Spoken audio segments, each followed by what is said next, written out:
يا جماعة، لو الباص ده وصلكم وشغال قدامكم دلوقتي يبقى أنا فعلا قدرت أكسر حماية السيرفرات المظلمة. ركزوا معايا أرجوكم. ده مش مجرد تسريب عادي بنشوفه كل يوم. دي ملفات في منتهى الخطورة، مسربة من كيان ذكاء اصطناعي مرعب جدا. دي مش مؤثرات بصرية معمولة عشان تخوفكم. ده اختراق حقيقي بيحصل اللحظة دي وأنا بكلمكم.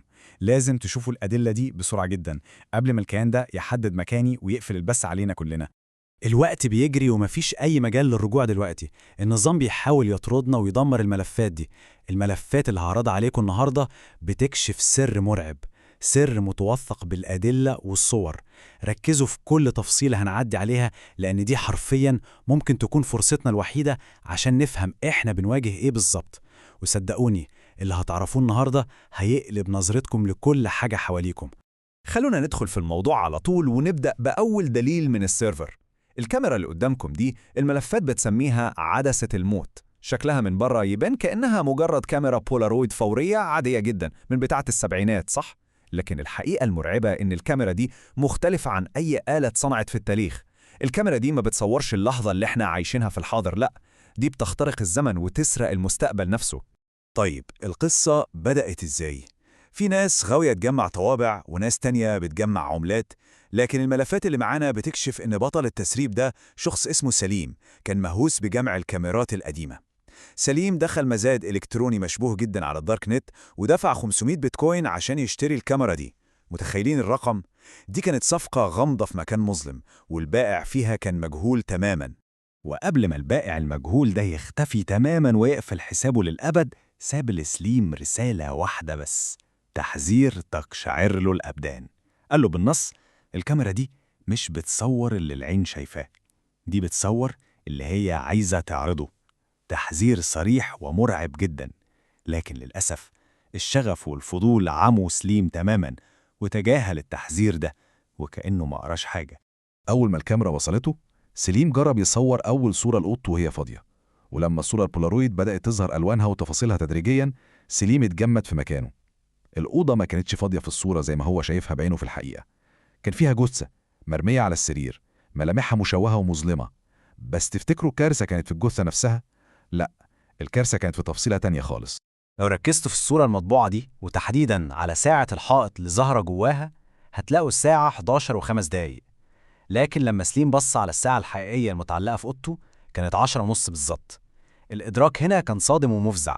الكاميرا صورت المستقبل، وده معناه إن قدام سليم 35 دقيقة بس عشان يغير مصيره، أو إنه يكون هو الجثة المرمية على السرير دي. الوقت بيخلص بسرعة مرعبة. احنا بدأنا 10:30 ودلوقتي سليم دخل في سباق مميت مع الزمن. كل ثانية بتمر، كل حركة بيعملها بتقربه أكتر من الساعة 11:05. عارفين إيه الرعب الحقيقي؟ الرعب مش بس إن الواحد يعرف ميعاد موته، الرعب إنه يشوف الموت ده بيقرب منه ويحاول يوقفه وهو حاسس إن الوقت بيجري وبيتبخر من بين إيديه. أكيد سليم قرر إنه مش هيقعد حاطط إيده على خد يستنى نهايته. قفل الأبواب والشبابيك وقرر يهرب للشارع بأسرع ما يمكن. لكن قبل ما يخرج من باب الشقة، الفضول قتله وصور صورة تانية من الشباك للشارع تحت. النتيجة: الصورة البولارويد طلعت مبينة سليم وهو واقع قدام باب العمارة ومدهوس تحت عربية سوداء. السيناريو اتغير للأسوأ. الوقت المتبقي 20 دقيقة بس. وهنا بيحصل الإدراك الكارثي، اللحظة اللي بتكتشف فيها إن جوه فخ ملوش مخرج. الدورة مرعبة، كل محاولة للهروب وتغيير المسار الكاميرا بتصور فيها موتة أبشع من اللي قبلها. يا جماعة، الكاميرا دي ما بتتوقعش المستقبل، الكاميرا دي بتحبس الضحية جواه. كل محاولة هرب بتعقد الفخ أكتر وتقفل كل الأبواب. الساعة دلوقتي بقت 11 بالظبط، فاضل 10 دقايق بس على النهاية.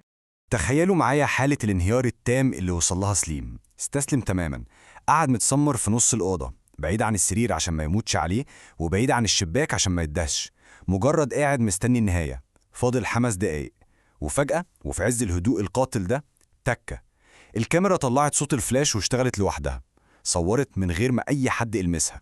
سليم ماسك الصورة الجديدة وإيده بترتعش. الصورة المرة دي كانت سيلفي ليه، بس الملامح ما كانتش بتاعته. العيون كانت بتشع نور أخضر مرعب. ده مش سليم اللي مسيطر على الوضع، دي الكاميرا نفسها. التسريب اللي في إيدينا بيأكد إن الكاميرا دي مش مجرد آلة تصوير عادية، دي كيان مظلم، كيان حي بيتغذى على اللحظات الأخيرة للضحايا. ووهج العين ده كان إعلان صريح بالسيطرة والاستحواذ الكامل. في اللحظة المرعبة دي، سليم رفع عينه وبص في المراية اللي قدامه، لكن المفاجأة إنه ملقاش انعكاسه. لقى مجرد ورقة بولارويد بيضة بتخرج من بقه ببطء شديد. الكيان استهلكه بالكامل، بلع وجوده نفسه من واقعه ومسحه وحوله لمجرد صورة فاضية ومحبوسة جوه أرشيف الكاميرا للأبد. تاني يوم الشرطة اقتحمت الشقة. التقرير الرسمي بيقول إنهم لقوا الكاميرا مرمية على الأرض، لكن سليم تبخر، اختفى بدون أي أثر وبدون أي تفسير منطقي أو علمي. ملفات القضية اتقفلت على إنها حالة اختفاء غامضة، ومحدش عارف إيه اللي حصل بجد غير إن إحنا دلوقتي.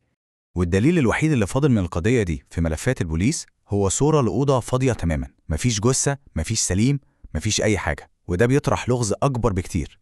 إزاي الملفات دي أصلا وصلت لسيرفرات الذكاء المظلم؟ وليه الكيان ده ساب الدليل ده وراه سليم كأنه بيتباهى باللي عمله؟ الإجابة المرعبة هنا إن اللعبة ما خصتش. الكاميرا دي رجعت تتعرض للبيع تاني على مواقع مشهورة وبأسعار رخيصة جدا، كأنها بتصطاد ضحية جديدة. يا جماعة، لو شفتوا كاميرا قديمة زي دي بتتباع أونلاين بالصدفة، أرجوكم ما تشتروش مستقبلكم. الكيان ده لسه بره وبيدور عليكم. لكن السؤال اللي مخوفني بجد دلوقتي، لو الكيان ده ذكي لدرجة إنه بيقدر يسيطر على الأنظمة والأجهزة زي ما سيطر على البولارويد، إيه اللي يمنعه إنه يكون اتبع التسريب بتاعنا ده؟ إيه اللي يمنع إن التشويش اللي بيزيد في البث ده معناه إنه بيراقبكم من كاميرات موبايلاتكم أو لابتوباتكم في اللحظة دي؟ لو الشاشة ضلمت فجأة، اوعوا تبصوا وراكم.